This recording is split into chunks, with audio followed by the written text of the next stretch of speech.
shots were fired. Two boxers competing against the women at the Paris Olympics were previously disqualified after genetic testing revealed that they had two XY chromosomes, meaning they're men.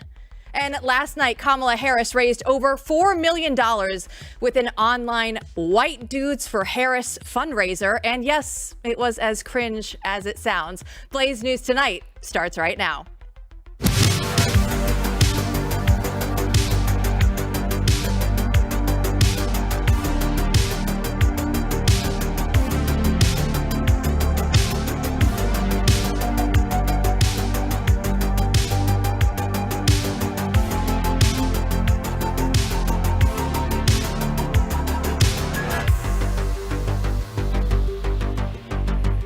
To the chaos. I'm Jill Savage. Today is Tuesday, July 30th. This morning, acting Secret Service Director Ronald Rowe testified before members of the Senate Homeland Security Committee and Judiciary Committee. Take a listen. This was a failure of imagination, a failure to imagine that we actually do live in a very dangerous world where people do actually want to do harm to our protectees. I think it was a failure to challenge our own assumptions, the assumptions that we know our partners are going to do everything they can, and they do this every day. But we didn't challenge our own assumptions of, we assume that someone's going to cover that. We assume that there's going to be uniform presence. We didn't challenge that internally during that advance. Rowe also told the committee that he is ashamed of the gaps at the security at the Trump rally, and the Secret Service was not aware that the shooter had the gun until the gunshots were actually heard.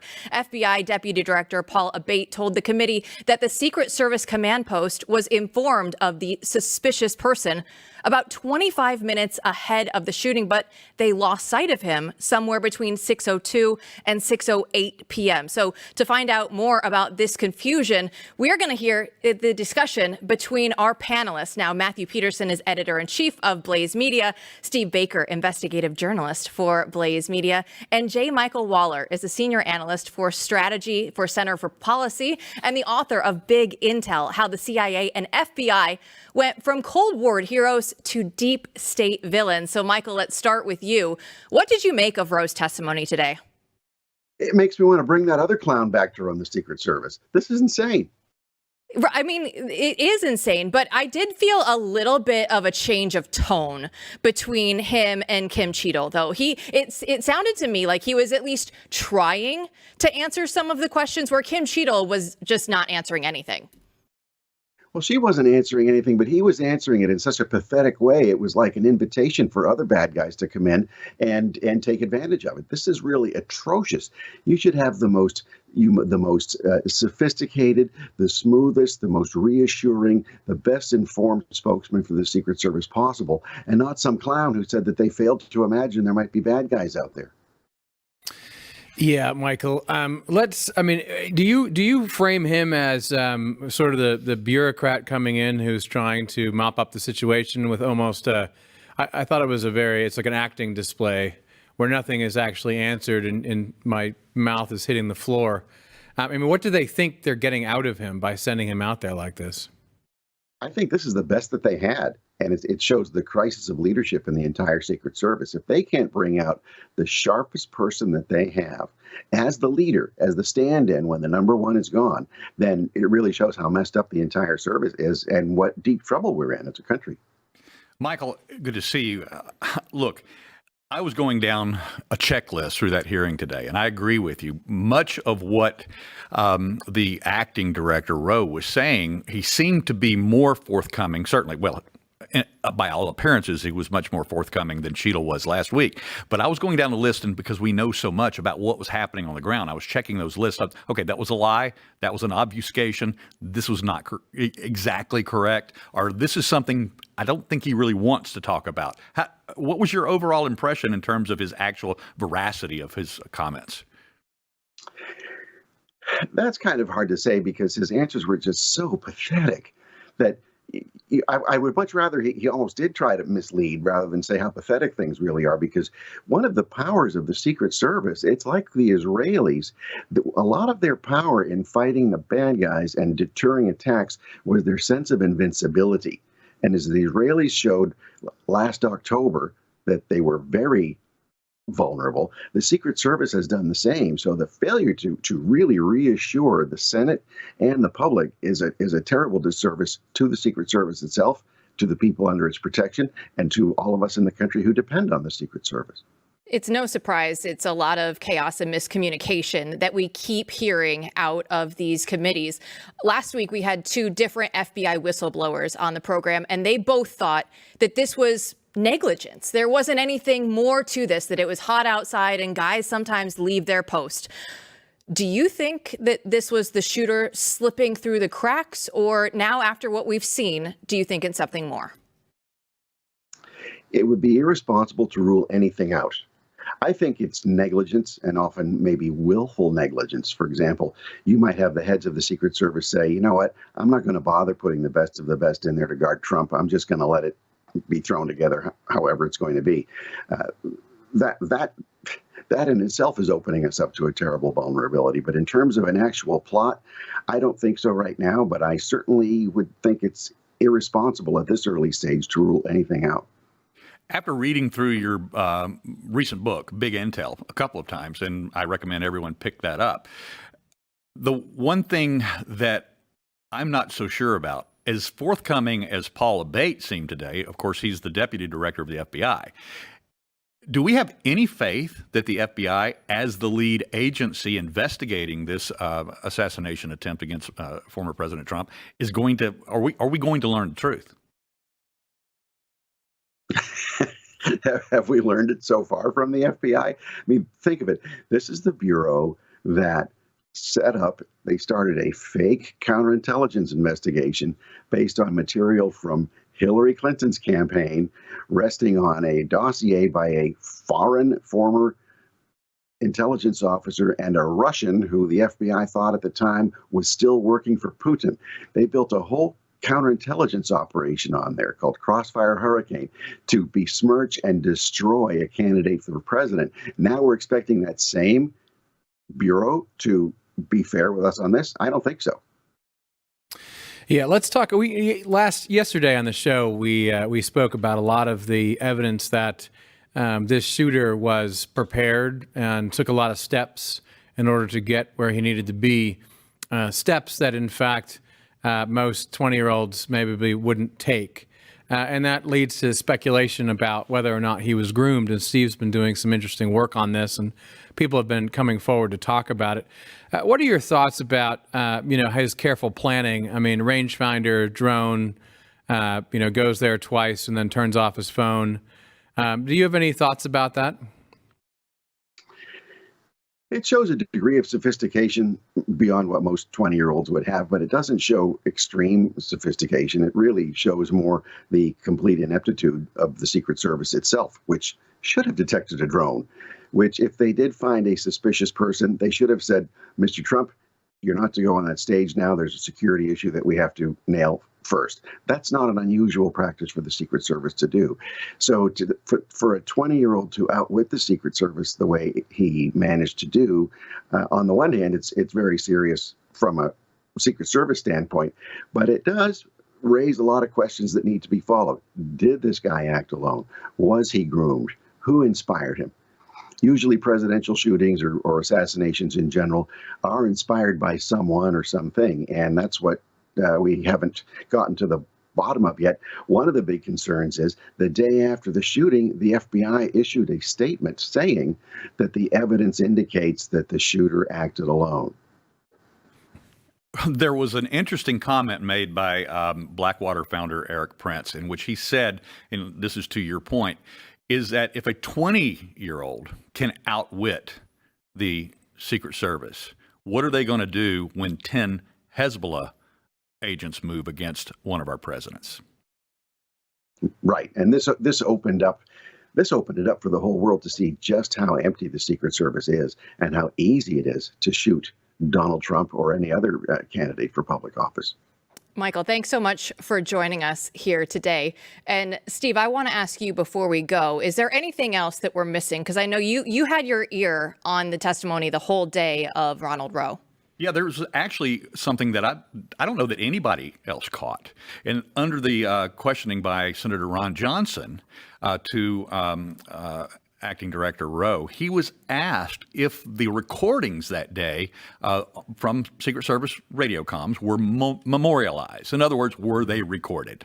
And he said, no, they're not. And then under a little bit more examination, pressed a little harder, why not? And he said that we don't typically do that when we're on the road.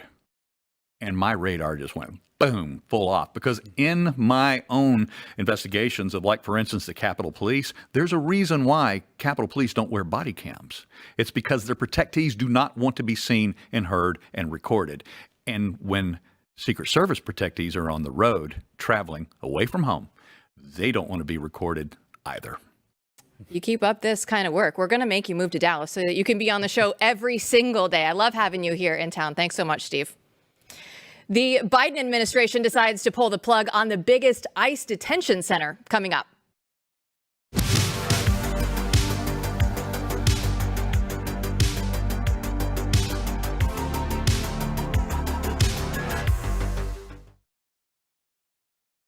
The Biden administration recently terminated its contract with the company that operates ICE's South Texas Family Residential Center, a detainment facility in Dilley, Texas. Now, this decision will close the facility by the end of the month. And to notify this cancellation, the contract came merely days after Biden announced that his executive action to secure the border. Here to weigh in on this is Simon Hankinson, a senior research fellow at the Heritage Foundation. So, Simon, what can you tell us about Biden's administration border policy saying one thing and then doing something completely different?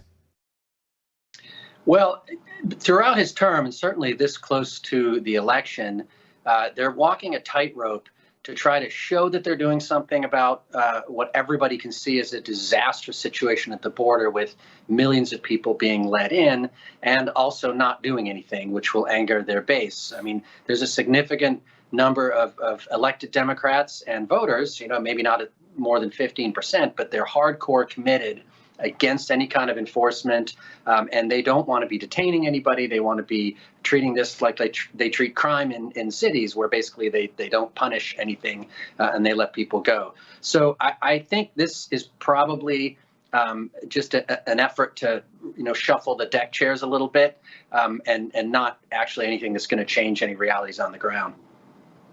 Simon, let's talk about the story of this specific detention center, because it feels like there's a lot in here symbolic of a lot more. First off, my understanding is it's one of the largest in the country, if not the largest in the country.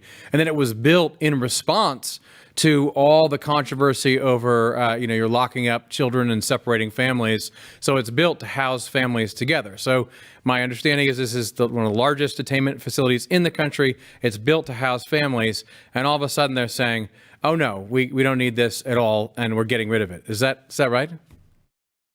Yeah, and that's worrying because obviously the way the Biden administration has treated arrivals at the border is extremely preferential to those arriving with kids. And all they have to do is claim that those kids are theirs and they're part of a family group, and basically they'll be released in most cases. There's no DNA testing done anymore. They did that very successfully for a while. They were able to find quite a bit of fraud. But now if you show up at the border with children and claim that they're yours, your odds of getting released are extremely high. So the fact that they're closing this family detention center, which could put some pressure on people not to do that, is a little concerning, because if they're only going to concentrate on single adults, then obviously children are going to be continued to be exploited as pawns in trafficking schemes. Kind of jumping off what Matt said, it's one of the biggest, and then that means it's also one of the most expensive. But Simon, if this is true, if they're cutting it for financial reasons, I mean, we spend money on everything else right now. Can we really not have a place to secure some of these ICE detainees as they come across the border?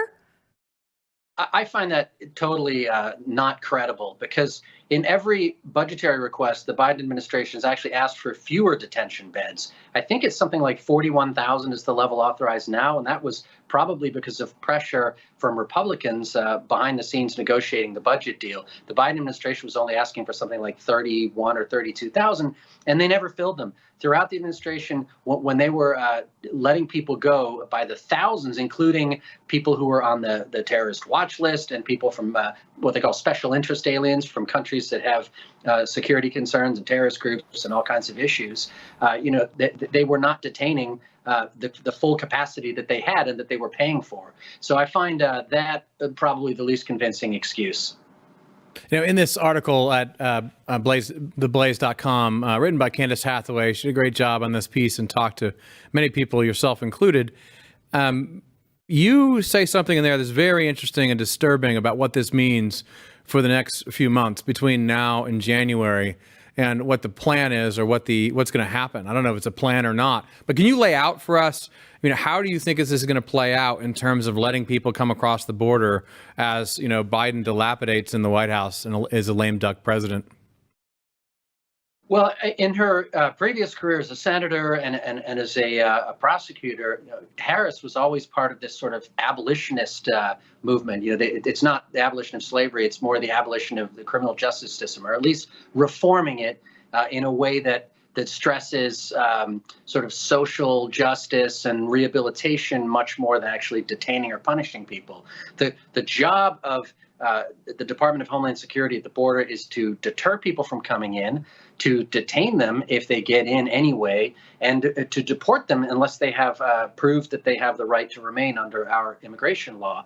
And I just simply don't see that as being the philosophy of Harris. It certainly wasn't that of President Biden when she was supposedly in charge of the border. I won't call her border czar because that's been a whole different argument. So I think the next 3 months are going to be wide open as far as possibilities at the border. There's just the only incentive that I can see for the White House is to just make sure that this doesn't become an all-consuming news story. So in other words, the lunatics are minding they're in charge of the asylum, and there'll be no restraints as long as it's quiet. Well, fundamentally, this administration and the people who are running immigration policy under President Biden, and presumably who would under President Harris, they don't believe in detention, and they don't really believe in immigration enforcement of immigration laws, the way, say, Bill Clinton did, and even Barack Obama to a much greater degree. So they're looking for ways around enforcement. One of the ways they found was what they call alternatives to detention, where they would put an ankle monitor on somebody. Well, we know that one of the guys who murdered poor Jocelyn Nungarai in Houston not so long ago had an ankle monitor and apparently cut it off afterwards after he allegedly committed that act. And most people are actually dropped from that program long before their cases are terminated. So it's a way of diverting resources away from detention towards a program that may look good on paper but doesn't actually achieve the goal. We got Joe Biden's executive order saying that he was going to secure the border quite some time ago. Have you seen any changes since that has gone in place, or is that just the talking point that he wanted? I do think he wanted it as a talking point, because otherwise, if he really did want to secure the border, why wouldn't he have done it in February of 2021? I don't think that was ever the aim. I think this is more with electoral politics in mind. They don't want this to be the all-consuming issue. It already is number one, I think, for a lot of Republicans, right with the economy. And they've managed to hide it somewhat by making a deal with Mexico to use roadblocks and busing and various other means to make it a little bit harder for people to get to the border. It doesn't stop anybody. You can go down to Yuma, Arizona, or Jocumba Hot Springs, or Del Rio, Texas, all kinds of different places, and you'll still see hundreds of people coming over every day. But the numbers are down from what they were in December, which was the all-time historical high in U.S. history of something like 340,000 illegal alien encounters at the border. They've also tried to make a deal with Panama, which so far is making some difference in terms of keeping people from going through the Darien Gap. I believe that these things are temporary in nature, and that they would not survive the election if Harris, or whoever the Democratic candidate turns out to be, ended up winning. I thanks for talking about this. It continues to blow my mind. I mean, I know we're 4 years into this, but it really is insane when you see this. Just no detainment center. No, we're fine. And we talk about these things in terms of policy and numbers, but it still is shocking. Yeah, thanks so much for joining us today, Simon. My pleasure. Kamala Harris vows to pick up Biden's mantle to overhaul the Supreme Court when we return.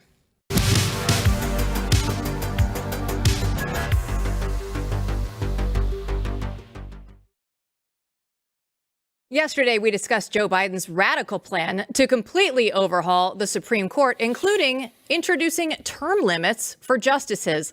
Last night, Kamala endorsed Joe Biden's plan on X. And here to discuss the implications of this is Chris Bedford, senior politics editor and D.C. correspondent for Blaze Media. So, Chris, why do you think Kamala is following Biden's lead here? Well, I feel like she has to, right? There's some loyalty there. He's the president. They're still trying to maintain this charade that both Joe Biden was picked by the primary voters and so was she. When there's, of course, well, Joe Biden was elected in the primary. There was a lot of behind the scenes maneuvering for who was to stay in and who was to drop out to clear the path for him. And then we saw that again. You know, I read about this from my newsletter tomorrow morning. But Kamala Harris is in a very interesting place where she's almost running a miniature primary right now to try to activate the base and generate the excitement. And as the former governor of Nevada said, keep that excitement going that they've had in the first week to get all the left-wing activists out there, you know, really ginned up to be texting their friends. Now, that's something that you usually see in primary season, but it's a lot stranger to see it less than 100 days out from an election. That's some of the trap that they've walked into as Democrats. But also, I do think that in the euphoria that they feel for having finally gotten someone who was not Joe Biden on the ticket and youth, they've kind of forgotten the strategy that they had for winning 2020, which was pretended to be as moderate as possible. You're not seeing any moderation, any tack to the center right now from Kamala. Maybe that will change, but she's not exactly a versatile politician who's quick to turn. Chris, as we talked about last time, I mean, is there any evidence that this issue moves independents at all? I mean, this seems to be the most, red meat for blue state elites proposal we've ever seen in our life. And I love what you said last time about how it's the one institution in D.C. that's respected, right? And you're going to go after it. But I mean, is there any indication this issue goes beyond the people who are already going to be cheerleaders? No, which is why so many people aren't even really paying attention. Now, I mean, occasionally these sorts of things can be important. For example, when Donald Trump, then just the candidate in 2016, released his list of potential Supreme Court nominees, that really convinced a lot of conservatives, more institutional conservatives, that maybe this guy was legitimate. They recognized a lot of names. They liked it. Kamala Harris doesn't really need to do that. It doesn't make sense. This decision reminds me of a speech I heard once at one of those off-the-record conservative meetings years ago, so I'll share it now. But this old-timer got up and said the Republican Party needs to stand for two different things: missile defense and putting in God we trust on the coins. If you look at the polling, that's 90% of Americans support both of those things. And of course they do. No one votes on that. People don't vote on those things. And that was the logical fallacy that he'd fallen into and unfortunately spent decades of his career on. And the logical fallacy that I think Democrats might be falling into here as well. Well, yeah, I mean, the right definitely did turn out to get the Supreme Court justices that they want. They saw Donald Trump, get Roe overturned. Is the left going to have that equal opposite response when it comes to this election cycle? Well, certain aspects of it. The women who are angry about abortion matters, of course, will be against Donald Trump, no matter how he tweaks the Republican platform, or no matter how many times they throw Project 2025 under the bus.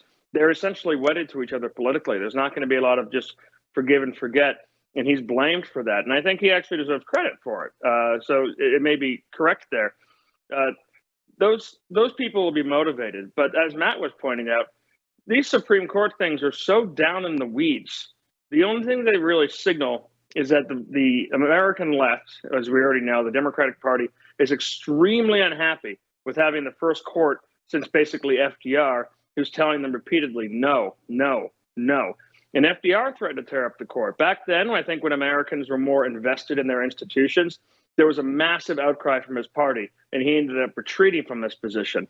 I don't expect that there will be the same kind of outcry from Democrats here, but what you do here is a whole lot of crickets. Yeah, and they're going to keep going after the court if it goes against them in any way until they do, in fact, destroy it. Whether they can is a different story. I just have to say, I mean, what I take away from this and what I'm happy about at this point, I love the bubble that they're in. I mean, I think it is a trap. And I think, it may be a close election. Who knows who will win, but go nuts. I mean, I love it. You go, girl. I love the Kamala. The Acela orgy is great. Like, let's go. Yes, it's going to be wonderful. I think it's incredible. And I even like the JD Vance's weird memes. I think if you're going to call him weird, go right ahead. Keep going. This all just seems so self-serving, and maybe it helps to get like you said, the primary voters excited. But I think it's hurting them with independents. They're leaning so that they've become too online. They're paranoid a little bit about the fact that the left can't really meme. They haven't been able to keep up with it for 8 years.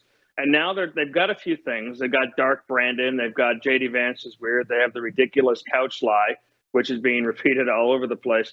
And they're just leaning into that. And it makes them feel good. And it echoes back and forth. I'm sure these strategies, you're not going to get pushback against these strategies on your cringeworthy dudes for Kamala or dudes for Harris Zoom call. You're not going to get any pushback on your white women answer the call Zoom call with pink on it. These people are totally in. You're not Doug, the first gentleman or the potential first gentleman is not going to hear that this is a bad strategy at Soul Cycle in West Hollywood with his buddies. This bubble that they're in is complete and perfect. And I think that they've been really stressing that they just need to keep that energy going. But the reality, the real truth, is that they need to win votes in Pennsylvania. They need to win votes in Georgia. And that's where they seem to be missing the forest for the trees. It's interesting to watch Donald Trump go back and forth with Kamala Harris. At first, he's like, I'm not going to debate her. Last night, he came out and he says, you know what? I'll probably end up debating her. But his sticking point is he's not going to say anything until she's actually the nominee, which is something that we keep overlooking. I feel like it's just a done deal in a lot of people's minds. But if it comes down to it, Donald Trump, he's going to debate, right? Like, he's not actually going to skip this, right, Chris? I strongly suspect he'll debate. But I also suspect that a lot of the different agreements that he had to debate Joe Biden, that the Biden campaign had made demands on, he was willing to meet those demands because he basically said, I'll fight you with one hand tied behind my back. You can have your wife be the referee, and I still think that I'll kick your butt. And that was a calculated risk that really paid off for Donald Trump, so much so that the Democratic Party literally dumped Joe Biden over it. Now they've got Kamala Harris. He's trying to say, listen, you've switched out candidates. We're not going to keep all the same terms. You're going to have to actually renegotiate when we meet together. And that seems completely reasonable. It's allowed a lot of left-wing pundits to pretend that he's running from a fight. But just as you point out, Joe, he doesn't really run from fights. Chris, I have my own thoughts, and I'm fascinated by what we think would happen in that kind of debate. Do you have any preliminary take on, what would the issues be or how would that play out, just image-wise? Well, it's going to depend a lot on who's moderating the different issues that they can try to throw that blue meat over to Kamala Harris. But Donald Trump is just a better debater, and Kamala does not do well, when she's off the cuff. She's awkward. She's stiff.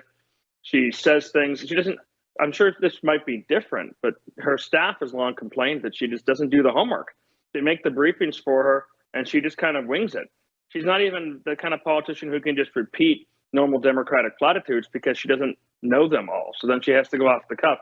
But of course, she is also a woman. And that's something that can sometimes backfire on Donald Trump in the past. When you saw him in the debate stage, which was Carly Fiorina, I think it was. Even though it ended up becoming kind of legend, his back and forth with Megyn Kelly he ended up actually apologizing for some aspects of that. It's not the same as beating up on Jeb Bush on the stage where half the country is just cheering you on. He will have to be careful not to overbear, but he really seemed to have learned that after the 2020 debates, and he showed that he was able to not be overbearing when he debated Joe Biden. So if that Donald Trump shows up, it'll be good TV. Either way, it'll be good TV. Either way, it'll be good TV. For those playing along at home, it's supposed to be on September 10th on ABC. We'll see if that actually happens or not. Chris, thanks so much for joining us today. Have fun tonight. The Olympics stands up for women's rights by allowing men to pummel them in the boxing ring. That's up next.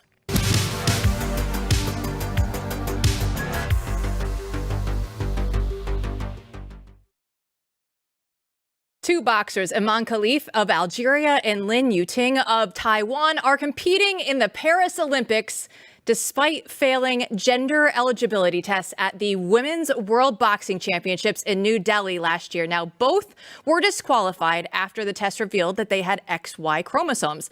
And an NBC article definitely helped us out when they told us that, women typically have two X chromosomes, while men typically have an X and a Y chromosome. So here to discuss this with us is Jennifer Say, the founder and CEO of XXXY Athletics. So she definitely knows a lot about this. Now, we have two biological men competing against women at the Olympics. What is going on here? What is the IOC doing here?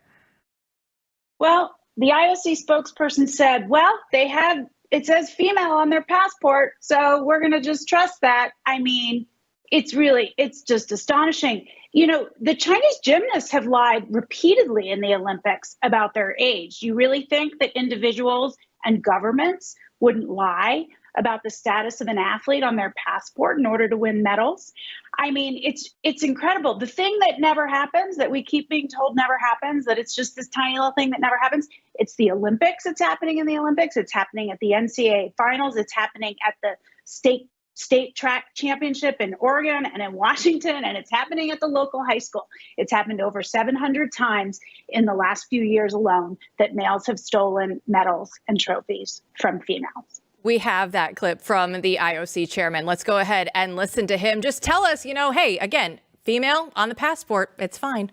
In the women's category, is participating following complying with the competition eligibility rules. They are women in their passports, and it's stated that is the case, that they are female.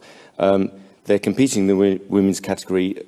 Again, I don't want to mention their names or whatever, but these athletes have competed many times before for many years. They haven't just suddenly arrived. They competed in Tokyo. And I won't go into results and so on, but you can probably find out. But I would just make the point that they are eligible by the rules of the federation, which was set in 2016, and which worked for Tokyo to compete as women, which is what they are, and we fully support that. See, Jennifer, we're wrong because the rules have been in place since 2016 in Tokyo, so it must be fine. Truth, it's not an idea. It's a thing. It's baked into our DNA. They are XY. They are female.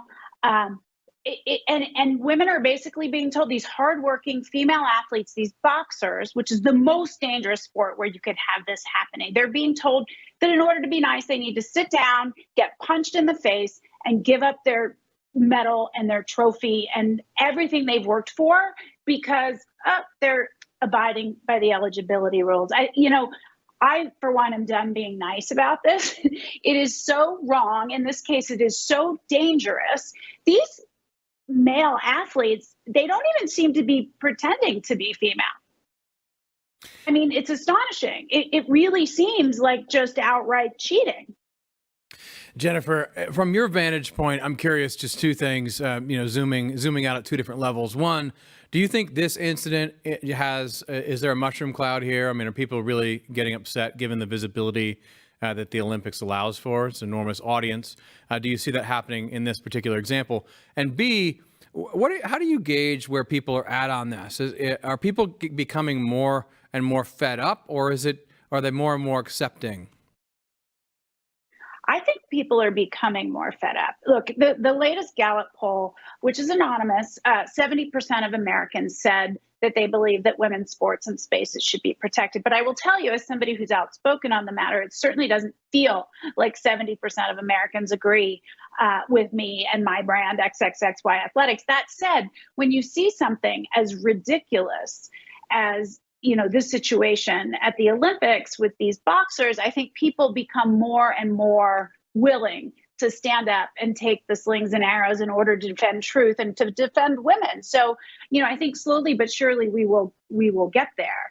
But at a certain point you go, okay, you said it never happens. And here we have it in the Olympics, in the women's boxing category, the most egregious place that this could happen because it is the most dangerous. It's a combat sport. And yet there it is.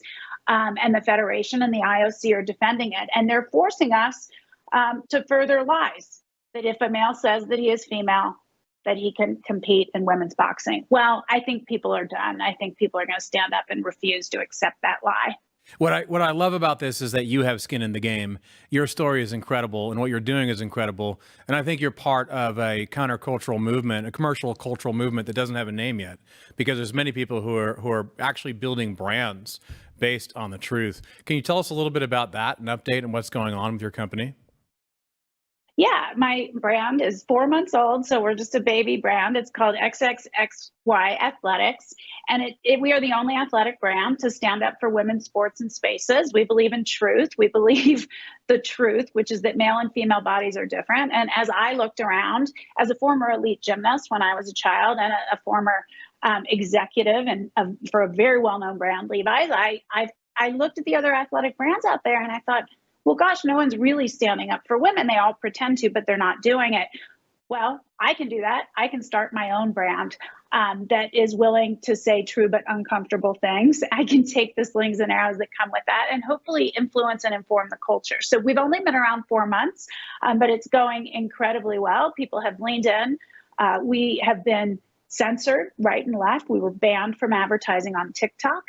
But with every ban and every suspension, consumers lean in and they find us and they demonstrate their support by buying. So that's the other indication that I think that people are fed up with this. Now, it does actually have a name, this sort of burgeoning economy. It's called the parallel economy, which you've probably heard that term. I like to say that I reject that term because that suggests that we are second-class citizens as brands kind of running in tandem or parallel to the real economy. Well, this is a real brand. We make world-class product. We're here to compete with the big boys. I'm not going to be put in a corner. Nobody puts baby in a corner. I love that. Now, what can female athletes, if they're young and they're trying to stand up against this, what advice do you have for them right now? I will say this is going to take sacrifice on behalf of young female athletes. I hate to say it, but it's just true. I say this as a former gymnast who was an early whistleblower in regards to the abuse in that sport, the emotional, physical, and sexual abuse in the sport. That we didn't start to see change. We didn't start to see USA Gymnastics even acknowledge they had a problem until athletes that were currently competing pushed back.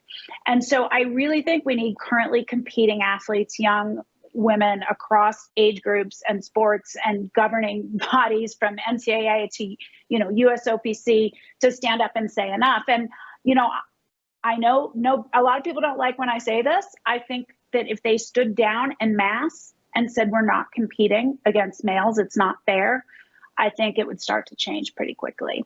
And yes, I understand that's a sacrifice, but you know what? Are you willing to make the sacrifice of getting in the ring with a male athlete whose strength is significantly greater, more than 1.5 times greater? He can hit with more than 1.5 times greater force with a punch in the ring. That to me is a sacrifice that no female athlete should have to make. And one day, hopefully, we won't even have to talk about this as an issue because nobody will be dealing with it. Thanks so much for coming on, Jennifer. Thank you both for having me.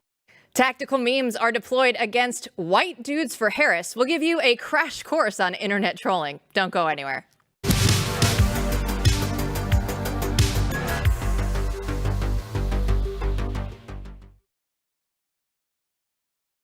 Last night, a White Dudes for Harris online event raised over $4 million for Kamala Harris's presidential campaign. More than 150,000 people tuned in for the event. It scares me, but it includes actors like Jeff Bridges, LinkedIn founder Reid Hoffman, and film director J.J. Abrams. Now, in addition to the $4 million, This event also generated a ton of memes. Now, here to explain the deep science of memeology is Logan Hall, digital strategist for Blaze Media, and Peachy Keenan, the author of Domestic Extremists, a practical guide to winning the culture war. Peachy, let's start with you because this event had so many memes. It raised like as many memes as it did dollars. So why did the internet love white dudes for Harris?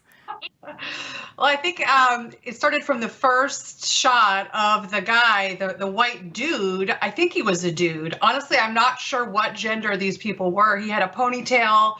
He was extremely soft-spoken. I mean, I have more testosterone than all of the men on that show combined. It was more like white castrati for Kamala. Brought to you by Cialis and Viagra. I mean, it was really kind of embarrassing. I feel bad for them. Logan? Yeah, Jump in. I watched this thing as well, and it was pathetic. I mean, it was really, really embarrassing. These guys just groveling about all of how they're kind of the mediocre white guys of the Democratic Party, but they are supporting Harris now. And there was some activism about abortion, and then they had the Lord of the Rings guy on there who said that, men just need to get together and talk about their feelings more. And it's like, guys, you played in the movie The Lord of the Rings, okay? If you were to go up to the orcs and start talking to them about your feelings, how do you think that's going to work out for you? It was not good, but it provided some quality Monday entertainment for everyone, all the conservative memers. All right, let's start jumping in to some of the memes themselves, because one of the biggest memes that we've seen over the last week is that JD Vance is a weirdo. Logan, can you explain for us? Yeah, so this is one of the big leftist narratives this week. They've kind of run out of strategies after we had our awesome news cycle with Trump narrowly avoiding assassination. This is what they have pivoted to with the newly revamped Kamala Harris campaign. So they are calling JD Vance weird. And right there you see on the screen, this is some right wingers are leaning into this and saying, yeah, I'm a little weird. They're kind of putting a Radiohead song called Creep on this image of JD Vance looking like an emo. So this was one of the best. Matt sent me this morning and we both had a good laugh about this. But Peachy, please jump in here. Yeah, it's very funny. I mean, I think that, normal straight white men are in such short supply that they actually are weird.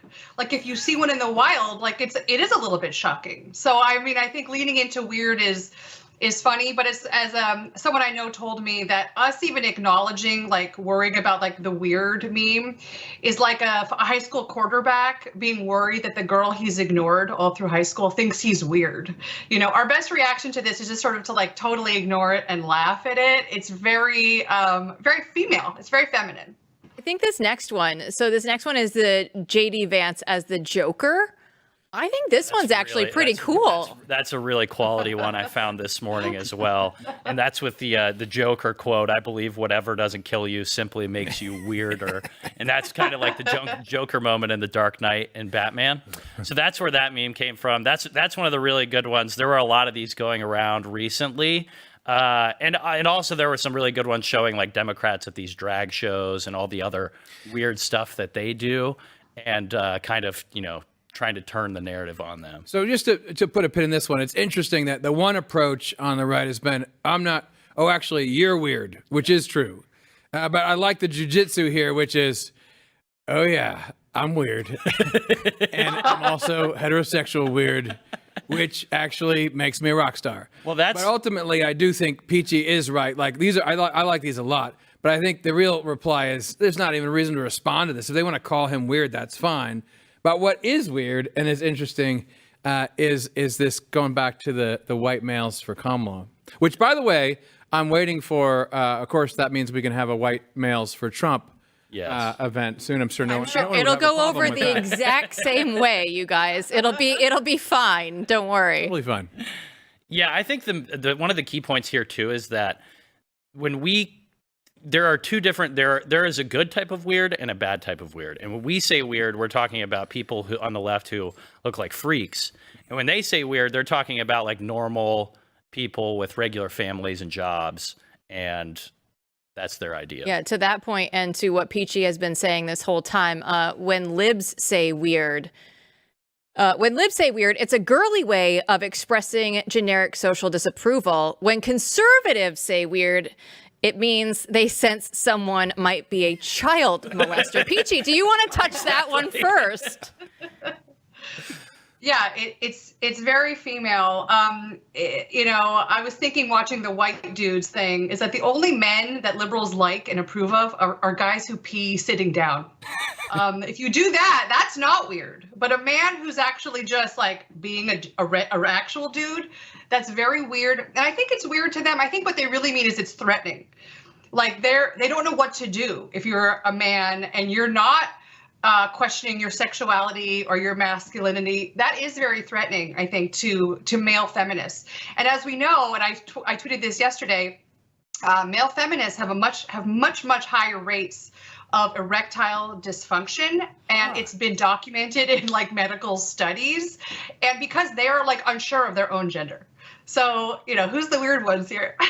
To Peachy's point, I would also like to say that this whole news cycle has just showed us what the 2024 election is going to be about, and it's it's Kamala's girl bosses versus Republican men largely, and so that's what the divide really is going to come down to. Now, earlier today on the show, Chris Bedford was saying that Kamala's team is too online. He believes. Peachy, do you think that that's true? That it doesn't actually resonate with the regulars, the normies out there yet? Yeah, I do think that's true. I think we're in this sort of like summertime lull. She's having her honeymoon. It's sort of the week between the conventions. I think a lot of this is going to change when they actually get to their convention, which is, I think, the week after next, after the Olympics. And then they're going to actually have to showcase like all the real weirdos in their coalition. I think it's just going to be like, an onstage pride parade. I can't wait for them to finally reveal like who the actual weirdos are. People used to say Democrats are the real racists, but I do think it is clear and obvious that liberals are the actual freaks in this country. And in terms of the girl boss thing, I think Kamala is the sort of final boss of girl bosses. I've tweeted this before too. This is the Longhouse election. Logan is absolutely right about that. And it does come down to girls versus boys, I guess, in a sense. And Logan, we've long known the left can't meme. They cannot, sadly. They can produce a lot of walls of text. Any leftist meme that you see, it will take you about an hour to read to get through all of it to actually understand the point. Ours is just kind of like a funny picture or a quick 2 words. That's what most of ours are kind of like instant. They hit at something guttural, right? It's just you automatically recognize it. For leftists, they have to explain their humor because they're not actually very funny. Can I just say real quick, this block has been one of my finest achievements of my life. I only regret that we didn't get to Donald Trump Jr. posting they should give it a more fitting name like Cucks for Kamala and explain what that means. But there's always next time. There is always next time. And you know what? To get to next time, make sure that you subscribe to the podcast on your favorite platform. Don't forget to rate and review the show. That helps others find it. And you know what? We're going to have a ton more fun tomorrow because this news cycle has been absolutely insane. And we'll see you then.